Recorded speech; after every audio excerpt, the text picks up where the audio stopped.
कलह जननम अप्रीति उत्पादनम च दुर्जनानां धर्म दुर्जनानां धर्मो न च सज्जनानां। तरण तारणार्थ तृणशीलता भक्त रहे सम्राट वीर परमात्मा के शासन को शोभाने वाले शास्त्रकार भगवान सोमदेव सूरी महाराज बड़ी मजे की बात बता रहे। कलह को उत्पन्न करने वाला, अप्रीति को पैदा करने वाला लक्षण दुर्जन का होता है। सज्जन जहां भी जाता है वो सज्जन का कभी धर्म नहीं होता। सज्जन जहां भी जाता है वो कभी संघर्ष नहीं करता है, वो कभी कलह उत्पन्न नहीं करता है, वो किसी के प्रति द्वेष उत्पन्न नहीं करता।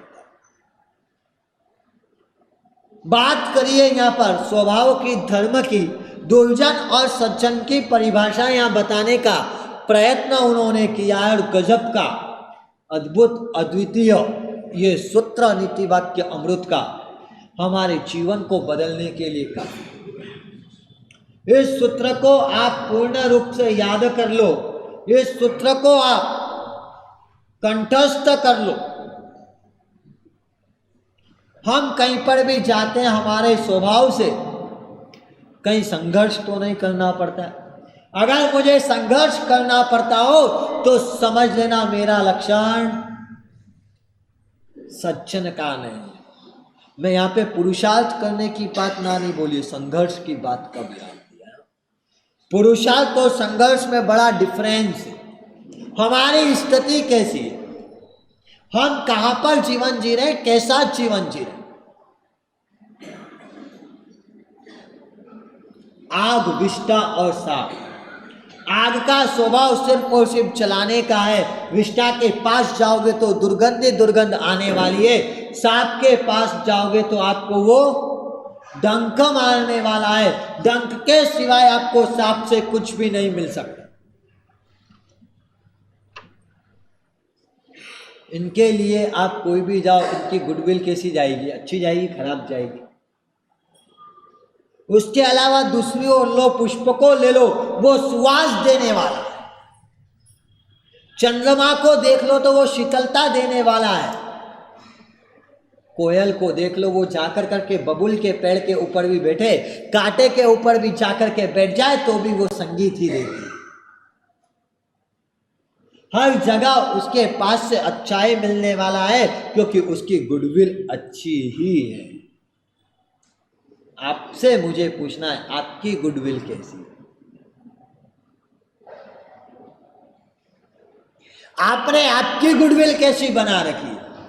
आप जहां जाते हो वहां पर जलाने का काम करते हो। आप जहां जाते हो वहां से लोग आपसे दूर भागने का काम करते हैं। आप जहां जाते हो वहां लोग आपसे भयभीत होते हैं। या आप जहां पर जाते हो वहां पर सुवास फैला देते हो। आप जहां पर जाते हो वहां रोशनी फैला देते हो। आप जहां पर जाते हो वहां लोग आपके पास आकर के आपसे बात करने के लिए लालायित हो जाते। हमारी गुडविल कैसी है?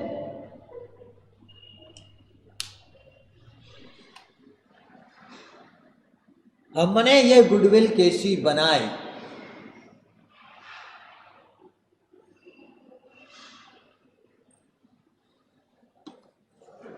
आपके घर के अंदर बाहर की बात छोड़ दो, आपके परिवार के अंदर, आपके घर के अंदर आपकी गुडविल कैसी? आपने कभी अवलोकन किया है? आपने कभी इस चीज का निरीक्षण किया है, मेरी गुडविल कैसी है? मुझे याद आ रहा सौराष्ट्र का एक डकैत जिसका नाम था कादू मकराना। सौराष्ट्र का डकैत था और पूरे सौराष्ट्र में उसके नाम से भय व्याप्त था। क्या था? भय लगता था किसके नाम से? कादू मकराना के नाम से पूरे सौराष्ट्र के गांव के अंदर जब बच्चे को सुलाना होता तो मां बच्चे को क्या बोलती थी मालूम? हाँ, बेटा सो जा नहीं तो कादू आ जाएगा। इस तरह से उसके नाम से लोग भयभीत। एक गांव के अंदर कादू मकराना आता है और सब लोग, जब डकैत आता था तब क्या होता? सब लोग कहाँ भाग जाते हैं? हाँ, घरों में छुप जाते हैं। लगता है हमारी परिस्थिति कैसी है?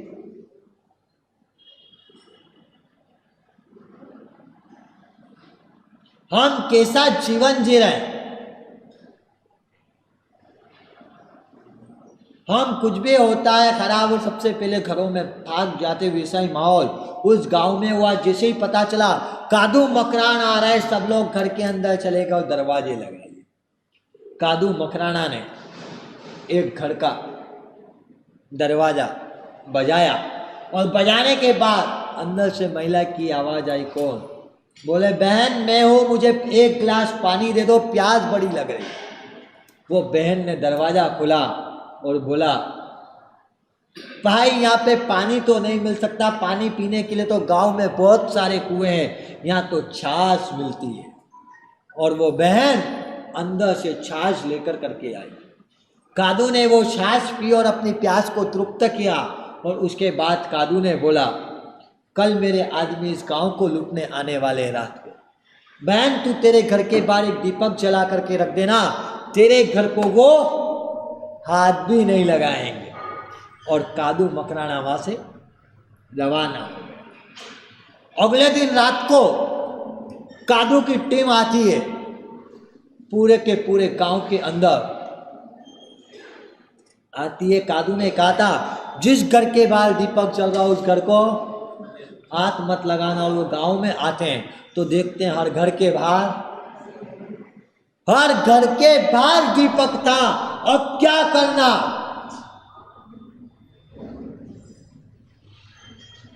बॉस ने बोला है जहां दीपक हो वहां पे हाथ नहीं डालना। अब क्या करना? टीम खाली हाथ चली गई। कादू को जाकर के बोला ऐसा दृश्य था गांव में, क्या करे? कादू अगले दिन वापस उस बहन के घर पे आता है, वो दरवाजा बजाता है। वो बहन आती है। बहन तेरी मेरे साथ क्या दुश्मनी थी? जो मैं तुझे बोल करके गया था तेरे घर के बाहर दीपक लगाना, तूने पूरे गांव के अंदर दीपक लगा दिए।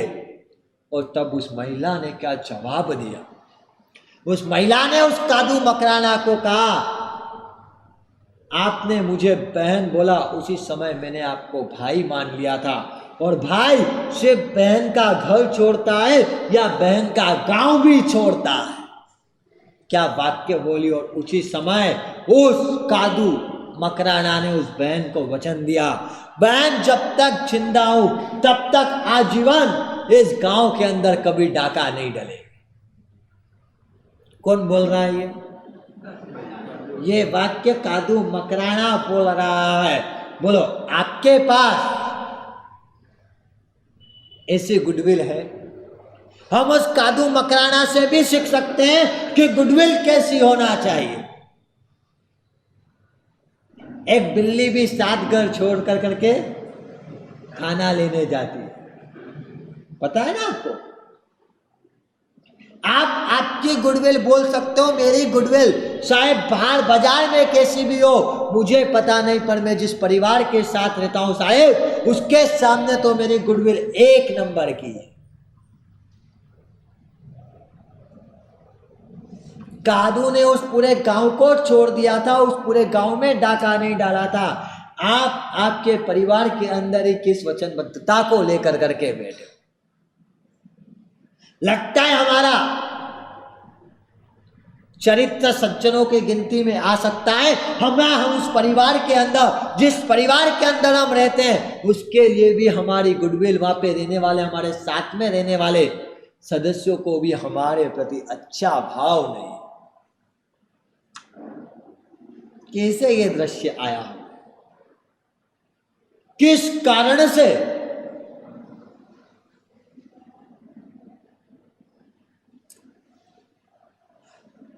आपने कभी अपने घर के सदस्यों के पास बैठ कर करके पूछा क्या बात है, तुम लोग मेरे से खुलकर के बात नहीं करते हो? मैं आता हूं तुम लोग सब डर जाते हो, क्या मेरे व्यवहार के अंदर गलती है मुझे बताओ।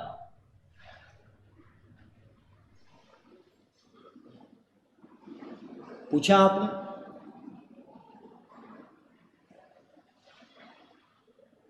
आपको ये विचार कभी परिवार से पूछने का नहीं आया? आप सब यहां बैठ कर करके गारंटी के साथ कह सकते हो क्या, साहब मेरे घर के अंदर मेरे परिवार के सारे सदस्य मेरे को लेकर कर करके सारे के सारे मेंबर खुश हैं? इतना सा भी जवाब आप दे सकते हो या नहीं दे सकते? A to Z मेंबर साहब मेरे नेचर को लेकर करके, मेरे व्यवहार को लेकर कर करके मेरे घर के अंदर किसी को कोई कंप्लेन नहीं। हम बाहर हमारी सज्जनों के अंदर गिनती होती है कि नहीं होती है, वो तो बहुत आगे का विषय है। हम जिस घर के अंदर रहते हैं उस घर के अंदर हमारी गिनती किसके अंदर?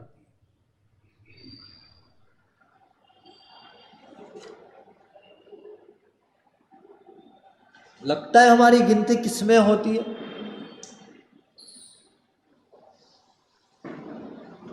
एक पिताजी थे, करोड़ों रुपए का दान देते थे। आचार्य भगवान के साथ उस घर पर जाना हुआ और उस घर पे जब गए, पूरा परिवार सामने बैठा है और साहेब ने स्वभाव की बात करी और तब बेटा खड़ा होकर के बोलता है, साहेब मुझे मेरे पिता में डाकू दिखते। क्या वाक्य बोला? साहेब मुझे मेरे पिता में डाकू दिखते, ये भाव मेरे मन में से निकल जाए। जो व्यक्ति करोड़ों रुपए का दान देता हो, जो व्यक्ति लाखों रुपए का दान देता हो, उसका बेटा ये वाक्य कैसे बोल सकता है? उसके बाद उसने ये भी बोले साहब मैं जानता हूं मेरे पिता जैसे पिता दुनिया में किसी को मिल नहीं सकते, पर इनके एक व्यवहार ने, इनके एक वर्तन ने मेरे दिमाग के अंदर इनकी इमेज किसके जैसी बना दी? डाकू जैसी इमेज बना दी। क्या वो दृश्य था? वो पिता साहिब के सामने खड़े हुए उस बेटे को बोलते, बेटा मुझे वो बात बता, मेरी कौन सी बात तेरे दिमाग के अंदर घर कर गई जिससे तेरे को मेरी इमेज डाकू जैसी लगती? किसके लिए बोले?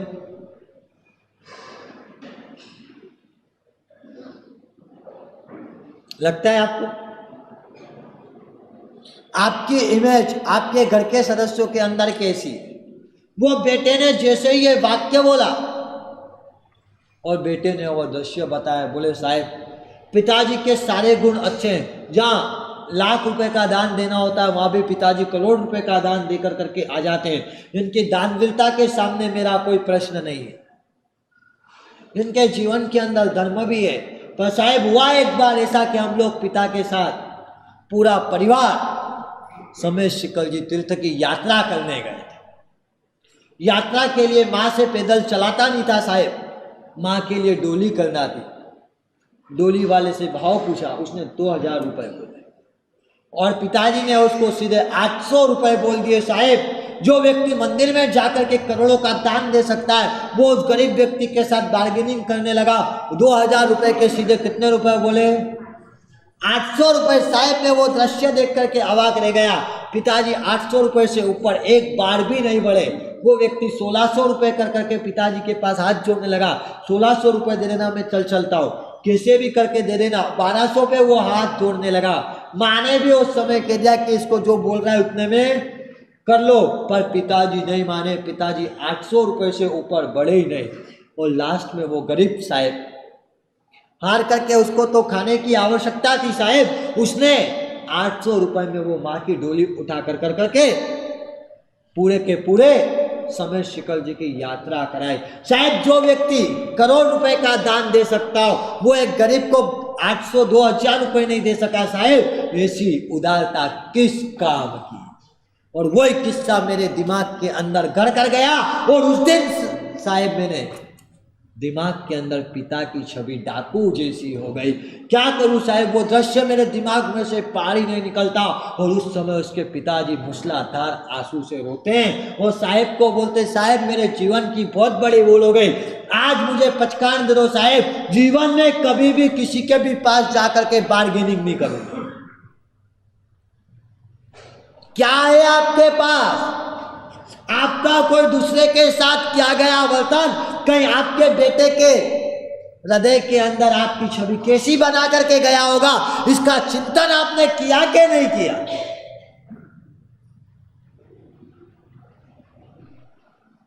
लगता है एक दृश्य से 2000 से 800 रुपए की बार्गेनिंग ने उस पिता को उस बेटे की निगाह में क्या बना दिया।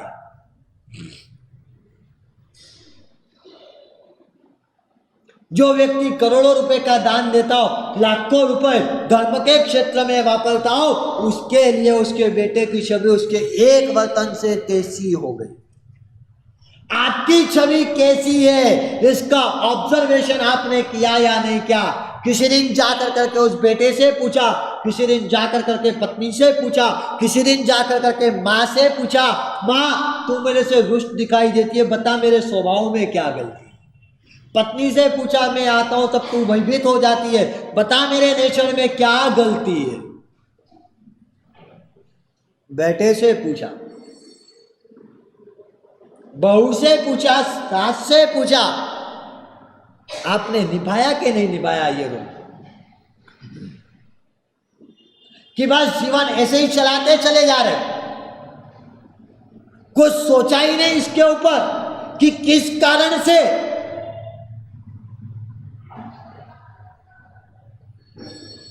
खुद के जीवन का ऑब्जर्वेशन करो, खुद के जीवन का अवलोकन करो। कहीं मैं मेरे परिवार के सदस्यों के अंदर वो सज्जन की छाप को लेकर के बैठा हूं या दुर्जन की छाप को लेकर करके बैठा हूं।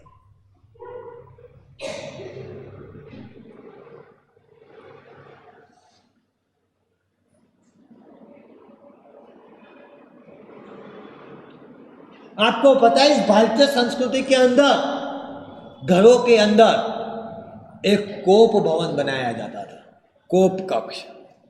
क्या बनाया जाता था? कोप कक्ष बनाया जाता था। और जब भी घर के अंदर किसी को क्रोध आता था तो वो उस कक्ष के अंदर चले जाता था और कुछ समय व्यतीत होने के बाद घर का मुखिया बड़े उस कक्ष में जाकर करके उससे समस्या पूछता था, क्या कारण से तुझे क्रोध आया। और उसको क्रोध के अंदर उसकी कोई गैर समझ होती थी, मिसअंडरस्टैंडिंग होती थी, तो उसको वो क्लियर कर देता था। और सामने वाले की गलती दिखाई देती थी तो उसको ठक्का दे दिया जाता था कि खबरदार इस घर के अंदर रहना है तो इस तरह का नेचर नहीं चल सकता। लगता है आपको ऐसा? आपको लगता है या नहीं लगता है? आपके पास क्या है? आपने कभी उस घर के अंदर के आवेश को, उस घर के अंदर किसी सदस्य को क्रोध आया हो तो उस क्रोध के बाद उसके क्रोध का समाधान करने तक का भी समय आपने निकाला या नहीं निकाला?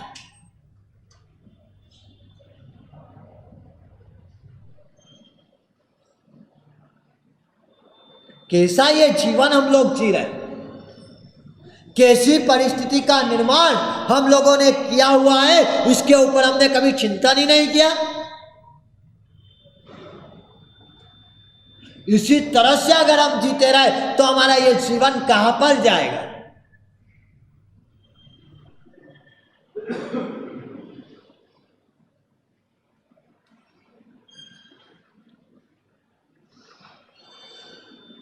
लगता है आपको आपके विचार कहां पर जा रहे?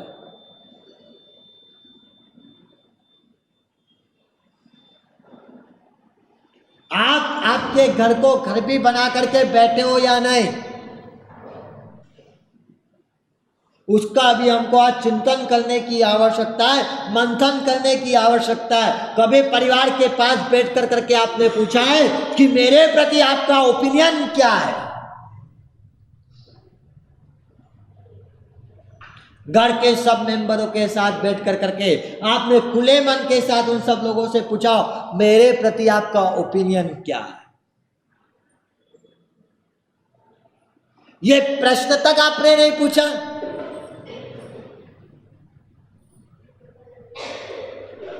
लगता है आपके अंदर वो किसको देखते होंगे?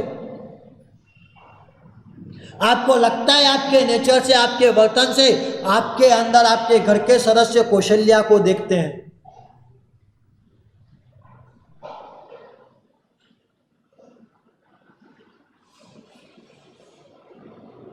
कैसी छवि आपने बना रखी, किस परिस्थिति के अंदर आप जी रहे हो, इसका चिंतन ही नहीं किया, मंथन ही नहीं किया, सिर्फ हम तो रोज चल रहे हैं। घर, बाजार और मंदिर, हर जगह हमको हमारी गुडविल का अवलोकन करना है। हमारी छाप कैसी है, हमारी इमेज कैसी है, पर हमने ना घर के अंदर, ना मंदिर के अंदर, ना बाजार के अंदर कहीं भी हमने हमारी गुडविल का अवलोकन ही नहीं।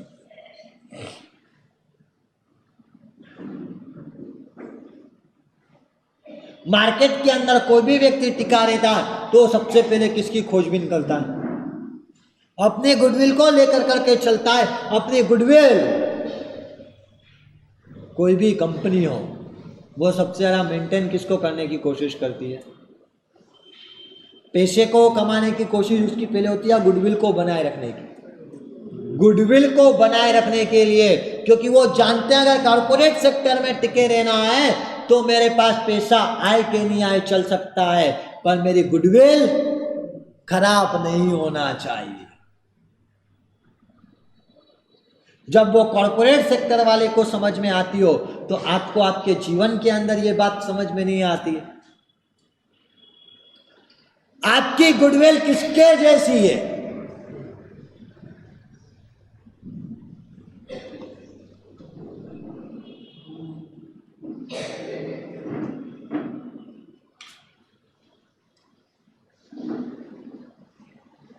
लगता है आपके पास वो गुडविल की पराकाष्ठा है। खुद को देखना आज, और इस सूत्र से यही लेकर करके जाना है कि मेरे अंदर सज्जनता है या नहीं है।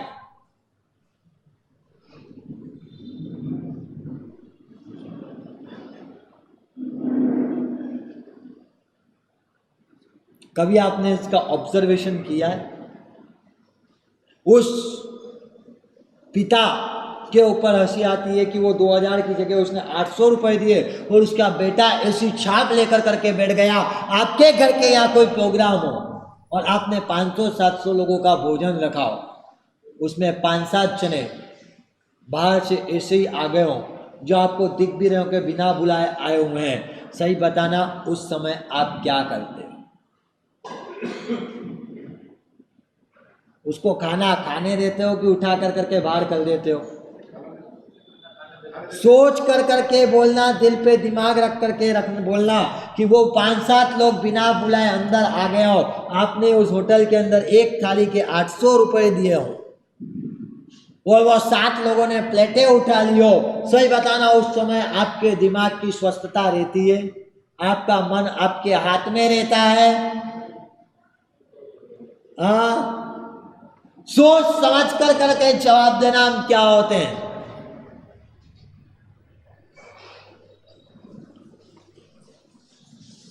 हाथी के मुंह से एक दाना गिरता है ना तो कीड़ियों का स्वामी वात्सल्य हो जाता है। हाथी के मुंह से एक दाना गिरता है, उसके अंदर कीड़ियों का स्वामी वात्सल्य हो जाता है। और मुझे पता है कि उदयपुर में जितने बेटे हैं सबके सब हाथी, उदयपुर में जितने मेरे सामने बैठे हुए हैं ये सबके सब हाथी है। पर उसके बाद भी हमारे पास हमारी मनोदशा कैसी है? हमारे पास ये मनोदशा कैसी है? आप सही बताना, उस समय आपके पास संपत्ति की कमी होती है या हृदय की कमी होती है? आपके पास संपत्ति की कमी होती है या हृदय की कमी होती है?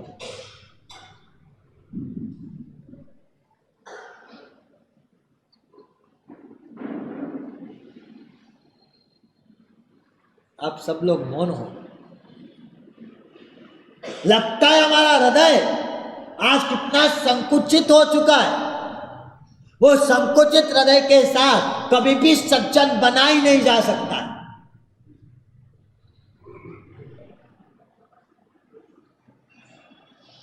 लगता है आपको इस संकुचितता के साथ हम सज्जन बन सकते हैं?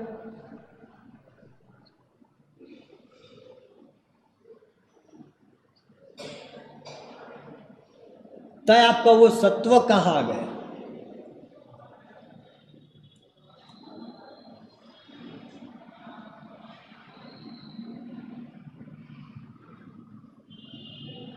हम किस सोच में और किस विचारधारा में जीवन जी रहे?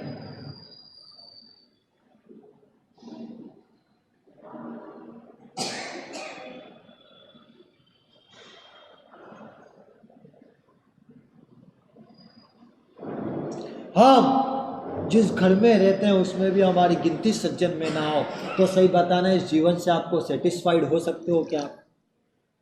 आपको इस जीवन से आप सेटिस्फाइड हो जो कि आप जिस घर के अंदर रहते हो उसके अंदर भी आपकी संकुचितता आपको कहां पर लेकर करके जाएगी?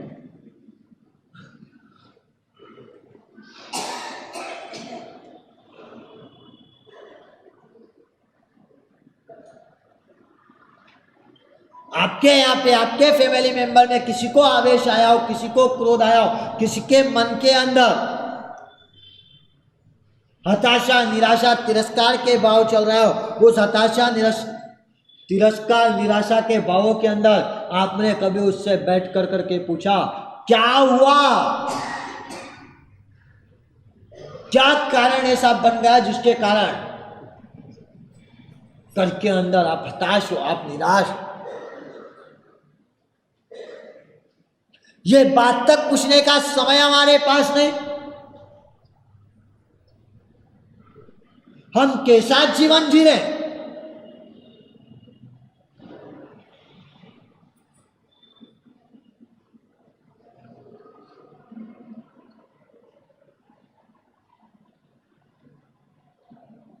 इसी तरह के जीवन से क्या मैं मंजिल पे पहुंचूंगा?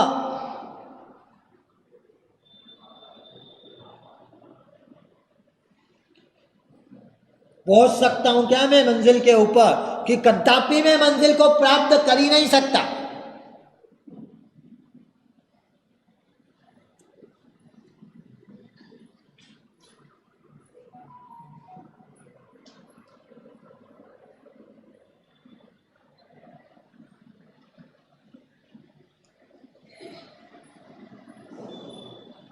बड़े साहिब के साथ रतलाम के अंदर चातुर्मास था।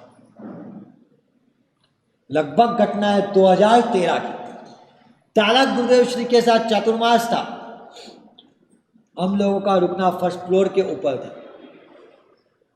एक बहन प्रवचन के बाद आई, साहिब दोपहर में माँ को लेकर करके आना है, साहिब कितनी बजे में आऊँ? साहिब ने कहा बहन 4 बजे आप आ जाना। उस समय बोला साहिब 10-15 मिनट उनको चढ़ा करके ऊपर तक लेकर करके आऊँगी। 85 साल की साहिब उम्र है तो उनको थोड़ा सा चलने में टाइम लगेगा, पर मैं लेकर के आऊँगी साहिब। तो साहिब ने कहा उनको ऊपर लेकर के आने की आवश्यकता नहीं, मैं नीचे आ जाऊँगा। नहीं नहीं साहिब आपको कष्ट लेने की जरूरत नहीं, माँ चढ़ेगी साहिब और ऊपर आएगी। ये वाक्य वो बोले। शाम को 4 बजते वो बहन माँ को लेकर करके आती है और माँ की उम्र 85 साल। कितने साल? 85 साल की उम्र। और उस 85 साल की उम्र में उनको 48वां वर्षितप चल रहा था। कौन सा वर्षितप? 85 साल की उम्र में 48वां वर्षितप। साहिब ने हम सबको बुलाया। इस उम्र के अंदर भी देखो नॉन स्टॉप सतत तप करते चले जाए। और तब वो माजी से साहिब बात करते हैं और साहिब से वो माँ कहती है साहिब मुझे आज आप मेरी बहू की कुछ शिकायत आपको करना है। क्या बोली? बहू की शिकायत आपको करना है। वो माँ को लेकर के आई थी, वो बहू थी। बोले मुझे आपको साहिब मेरी बहू की शिकायत करना है। साहिब मेरी बहू की शादी हुए लगभग बेटे की शादी हुए 20 साल हो गए। 20 साल के अंदर साहिब बेटा डॉक्टर है, अच्छा खासा उसका हॉस्पिटल है, सब कुछ चल रहा है, वेल है, पर साहब इन 20 सालों के अंदर भाव एक भी दिन घूमने के लिए कहीं नहीं गए। मैंने कई बार बोला साहब जहाँ जाना हो वहां तुम लोग घूमने चले जाओ, घर में साहब 4-4 5-5 नौकर है, उसके बाद भी ये किसी भी दिन घर को छोड़ कर करके कहीं नहीं गई साहब। आज इसको 20 साल हो गए। उस समय वहां पर वो सासू माँ बैठे थे, उनके साथ उनका बेटा भी था, बहू भी वही थी, और ये बात ये शिकायत करते हुए उस सासू की आंख के अंदर आंसू। साहब ने उस बहन की बात सुनी और पूछा, बहू की ओर देख करके पूछा, क्या बात है, ये आपके बारे में ऐसा क्यों बोल रहे हैं? साहब मैं कैसे जा सकती हूं, माँ को वर्षितप चल रहा है और वर्षितप चलता, एक दिन इनका उपवास और एक दिन ब्याशने आता है। ब्याशने के अंदर सुबह से पूरी ब्याशने की तैयारी करना, ये वो करना, ये मैं नौकरों के सुप्रत कर करके कैसे जा सकती? कौन बोल रही है? बहू बोल रही है। और उसी समय बीच में वापस सासू ने उसकी बात को पकड़ा, साहब ये ब्याशने वाले दिन ना जाए, चलो समझ में आए, उपवास होता उस दिन तो जाए। और तब वो बहू वापिस कहती, बोले साहब उपवास होता है, माँ की उम्र हो गई है, उस समय मुझे सेवा का लाभ मिलता है, मैं उस सेवा को छोड़ कर करके घूमने कैसे जा सकती हूँ साहब, और मैं इनके लिए नहीं कर रही हूँ। आज जो साहब ये बाजू में बेटा मेरा सौभाग्य है साहब, जब मेरे सासू माँ मात्र 33 साल की उम्र के अंदर थे तभी वो विडो हो गए। कितने साल की एज में? 33 साल की एज में साहब ये विडो हो गए थे। और मेरे बेटे के, अपने बच्चे के संस्कार ना बिगड़े, मेरे सौभाग्य के संस्कार ना बिगड़े, उनके लिए जब परिवार के अंदर पैसा भी बहुत था, संपत्ति भी बहुत थी, पूरे परिवार ने, समाज ने इनके ऊपर दबाव किया कि वापिस से रीमैरिज कर लो, अभी तो युवा अवस्था है, अभी तो संसार वापिस से बच सकता है, पर इन्होंने वहाँ किसी की नहीं सुनी और इनके लिए सिर्फ एक ही लक्ष्य था साहब, संस्कार, मेरे बेटे के संस्कार नहीं बिगड़ना चाहिए। जिस माँ ने अपने बेटे के संस्कार के लिए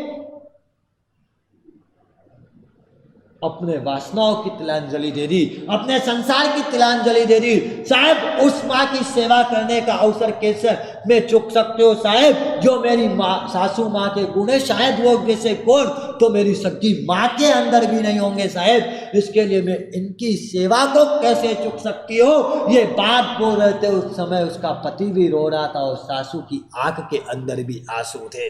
आपके पास ऐसी गुडविल है या नहीं? लगता है आपने इस जीवन में क्या कमाया, क्या पाया है?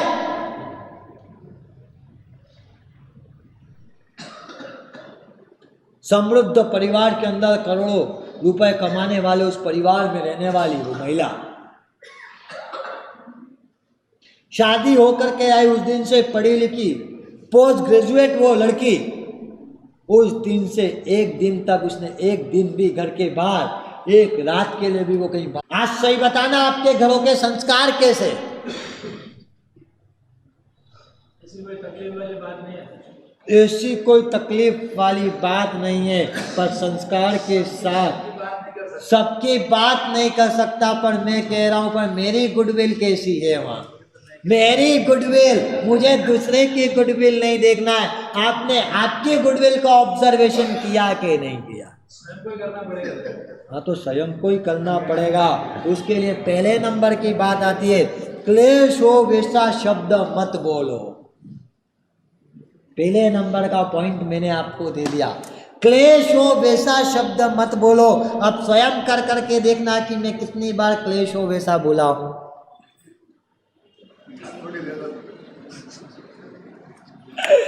साहब पक्के व्यापारी हो, बोले साहब आप कैसे भी पूछो, आप हमारी बात कोई। बिजनेस की एक बहुत अच्छी पॉलिसी है, बिजनेस की एक बहुत अच्छी वणिक की बिजनेस की एक बहुत अच्छी पॉलिसी है, और उसने अपने बेटे को दो चीजें बड़ी अच्छे से बिजनेस में सिखाई। पहला तो ये कि ग्राहक को जो वचन दे दो उसको किसी भी हालत में पूरा करो। क्या बोला था?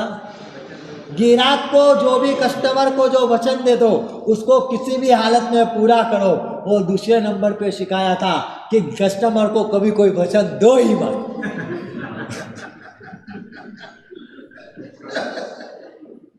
हाँ, सही बोल रहा हूं? आपके व्यवहारिक बोलो, क्या कह रहे हो राजकुमार जी?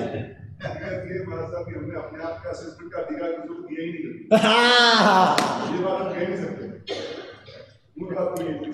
हमने आज तक दूसरों के सामने जाकर के हमने हमारा ओपिनियन चेक ही नहीं किया है। सबसे मेन बात तो ये, हम हमारे लिए खुद ही धारणा लेकर के बैठे कि मैं फर्श पे हूँ कि कहाँ अर्श पे हूँ। मैंने मेरे लिए खुद ही कैटेगरी बना लिए, और बस उसके बाद मुझे लगता है मैं सही हूँ। मेरे को दूसरे से कभी पूछने के लिए मैंने सामने वाले को योग्य माना ही नहीं।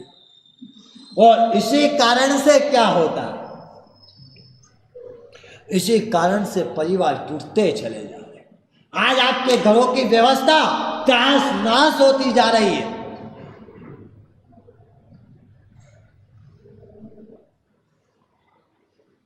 लगता है आज का समय कैसा आ चुका।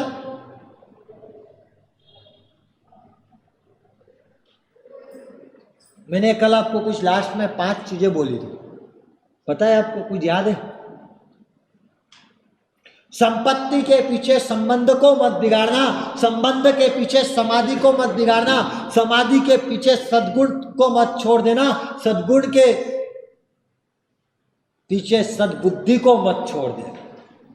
जब जब संबंध और संपत्ति की बात आए तब संबंध को पकड़ करके चलना, जब जब संबंध और समाधि की बात आए तब तब समाधि को पकड़ के चलना, जब जब समाधि और सद्गुण में से चूज करने की बात आए तब सद्गुणों को पकड़ करके चलना, और जब जब सद्गुण और सद्बुद्धि में से चूज करने की बात आए तब तब सद्बुद्धि को पकड़ करके चलना। आप किसको पकड़ करके बैठे? हाँ,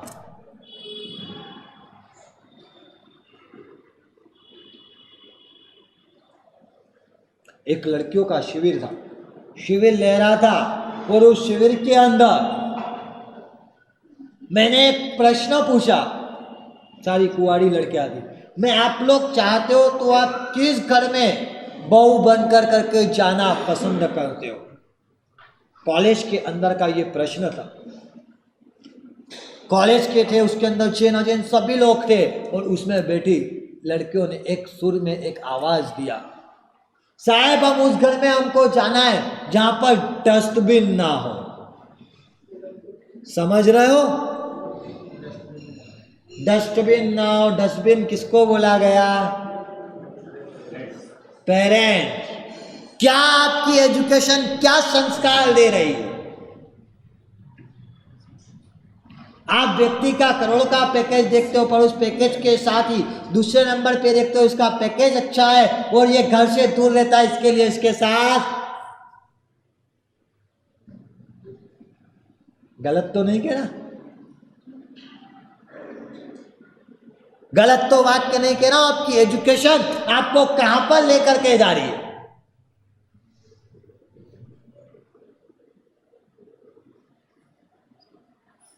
आज आपने उन मां बाप को डस्टबिन समझ लिया।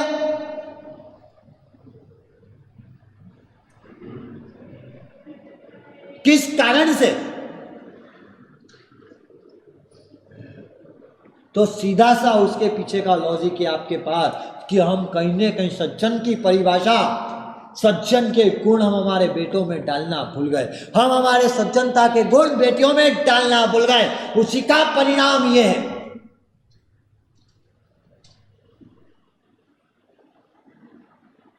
भारत आज जिस ट्रैक पे टिका हुआ है, आज हम जिस पे टिके हुए उसके पीछे का लॉजिक अगर कोई हो तो वो क्या? हमारी संस्कृति, हमारा कल्चर। आज आपने इस कल्चर को कितना खत्म किया? सोच कर करके विचार करना। इसके अंदर पहले नंबर की बात आई थी, मुझे मेरा ऑब्जर्वेशन करना है सज्जनों में मेरी गिनती होती है कि नहीं होती है। उसमें सबसे पहले नंबर पे आता है क्लेश हो वैसा शब्द मत बोलो। क्या है? क्लेश हो वैसा शब्द मत बोलो। और इस चीज को भी अगर आपने कंट्रोल कर लिया तो आपका जीवन बहुत कुछ बदल जाएगा। आगे क्या आता है वो अगले वर्तमान जिन आज्ञा के विरुद्ध कुछ कहा हो तो करबद्धम इच्छामि दुक्कडम। अब हम सुनते हैं अध्यात्म योगी श्री।